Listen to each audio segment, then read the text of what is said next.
Mortimer Wheeler, the greatest archaeologist of our time. Now aged 84, he lives in active and hospitable retirement close to London's Trafalgar Square and his beloved British Academy. He's been a star in everything he's ever set his hand to. Now he has time to look back with wit and affection on the great men and events he's known or admired. Are you a student of Benjamin Disraeli? No. You're not. I am. I find that Benjamin Disraeli on my table, by my bedside, it lightens my day for me, or my night for me. He produces exactly the things I've been trying to say myself for so long. And lately I've picked up I think it's his last novel of his old age, Lothair.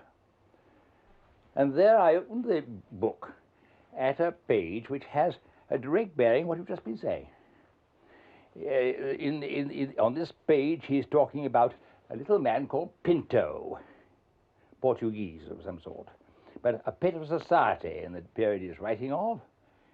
And he gives an idea of the sort of conversation that he imagines, or had heard, taking place in his time. After all, nearly everything that he wrote in his novels is for us an inheritance from the age of conversation. And in this particular book, his hero, I think, his hidden hero, is a little man called Pinto. And Pinto he describes in what I think is perfectly delightful and eloquent manner. He was not an intellectual Croesus, but his pockets were full of sixpences. And he gives one or two of the sixpences as examples. And one of them is this. He would sometimes remark, when a man fell into his anecdotage, it was a sign for him to retire from the world. Well, in spite of his professed aversion to anecdotage, Sir Mortimer himself is a marvellous storyteller. He relishes the quality of greatness in others, and not least the faults that he believes that no genius worthy of the name can ever be without. So that genius can still make an infinite number of mistakes and still be a genius? Well, yes, well, look at Churchill. There's a whole book about his mistakes. Churchill, A Study in Failure. It's a sensible book, too. A sensible book. But, of course, it leaves out all that matters about Churchill. What matters is what happens in between his failures. And his failures themselves were stimulating. It's rather a curious story. If it bores you, just put a finger up and I'll stop, perhaps. It happened this way. In the year 1938, I received a formidable document from the University of Bristol inviting me to accept an honorary doctorate. The first time it happened to me. Of course, as you get older and go down the slope, these things happen as a matter of course, and they just happen. But this was the first. And it so happened that Winston Churchill was at that time the Chancellor of Bristol University. He had been for some years, and if he took on a job of that sort, he always did it. He would always turn up at the great ceremonial occasions. And so, when in due course I appeared in the great hall, in the line of the stalls, you know, sitting between, this made me laugh internally, I can tell you, sitting between a future Prime Minister and our greatest living poet. And here was little me in between. Why? Why on earth? That was between Churchill and whom? No, that was between Anthony Eden, between Anthony Eden, who hadn't been then Prime Minister, he was going to be eventually, and with T.S. Eliot. And there were a few other people to make the bow up. And there was I, but I couldn't make out why on earth they'd picked on me, little me. I was a very shy, I am by nature a very shy man, and as you may have discovered. Up on the dais sat the Chancellor in his Chancellor's robes, and the one thing, of course, that Churchill loved above all else was dressing up. And in due course, we walked up the little stairs and knelt on a cushion, and the Chancellor threw out our hood, and he set it on your shoulders, and you made an honest man. Well, came to my turn. I went up and knelt on the cushion, and I imagine that the Chancellor was intended to say something like, "Bristol expects that every man will do his duty," or something of that sort. Instead, I said, "Want to see you? Meet me afterwards in the anteroom." This was in a hoarse whisper, while the hood settled on my shoulders. I went down. Well, afterwards, I appeared in the anteroom. "Ah, yeah, going back to town?" "Yes," I said. "Would you come with me?" "Well, yes." Well, look, I've had enough of this shit. Let's get into the car and go to the station. And outside there was a Daimler car as long as a train, you know, waiting for us. We got in. When we got to the station, this was 1938, before the war. There was a great crowd. Churchill always magnetized a great crowd in some mysterious way. And there was the chief constable and all the rest of it. The station platform was cleared. We walked across it, and we got in to a carriage, a whole carriage, not a compartment, but a carriage marked Right Honourable Winston Churchill. I still didn't know. I hadn't a clue what was happening, what it was all about. We sat down opposite each other, as I'm sitting down opposite you, and he produced from his pocket a pair of eye shades with elastic, and he proceeded to drape it round his massive forehead. "When I travel by train, I always sleep for half an hour." You see, he was building up a little bit of reserve there. And he put it round his head and lifted it up there. And then he leaned over to me and said, "Now I'm going to tell you.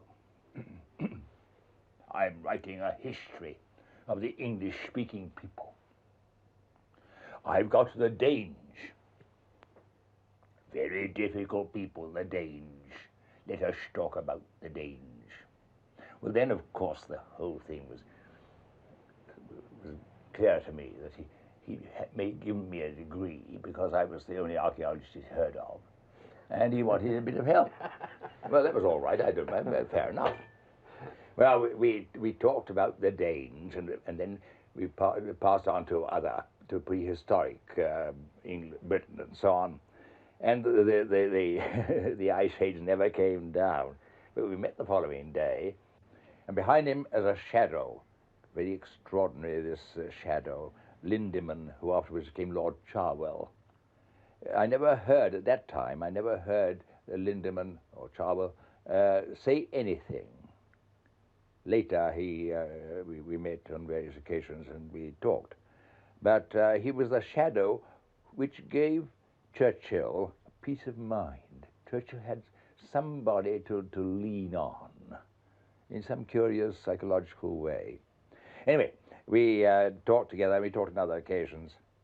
And I remember one of the questions which Churchill asked me on one occasion was, "Tell me, who was the first Englishman?"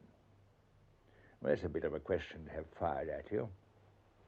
And of course, in the Churchillian sense, knowing what he wanted, I said, "Oh, the Piltdown Man." It's a curious monkey-like skull which had been found, not very long previously, in a gravel pit at Piltdown in Sussex. And this was regarded by many people at the time as a very primitive type of sub-man. And he made a mental note. And then, after all these conversations, he said, "Would you write it down and send it to me?" So I wrote these things down and sent them to him.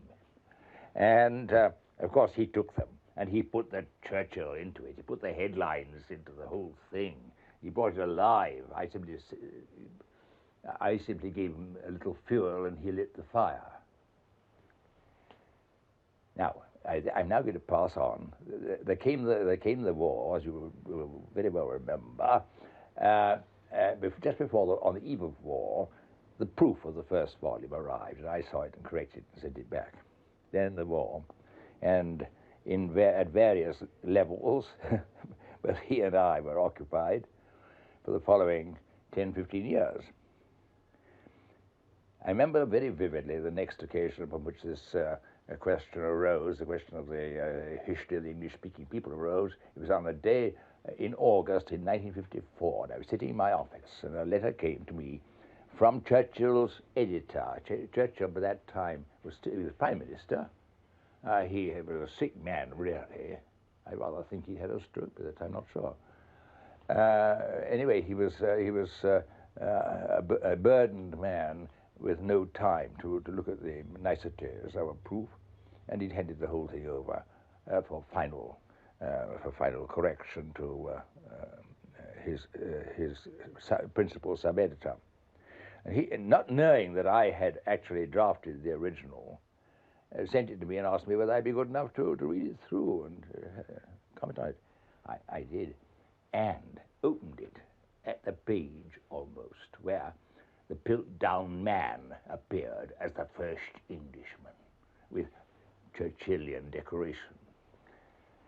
Well, since 1938 or 39, when I'd written the draft, things had happened to the Piltdown Man. In 1949 and again in 1953, new chemical methods had determined that Piltdown Man was a forgery, complete forgery. But of course, this had passed over passed by the mind of the busy Prime Minister, ailing Prime Minister, who was the author of it in its final shape.